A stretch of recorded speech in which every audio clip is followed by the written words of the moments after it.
E sad imam nešto vrlo interesantno za vas.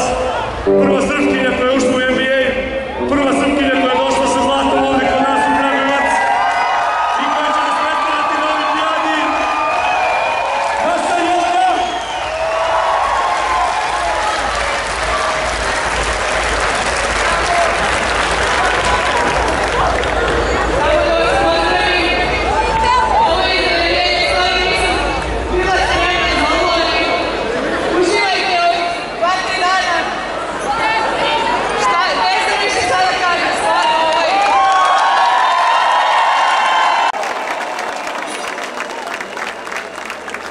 Ajmo, jedan dobar aplauz i kraj.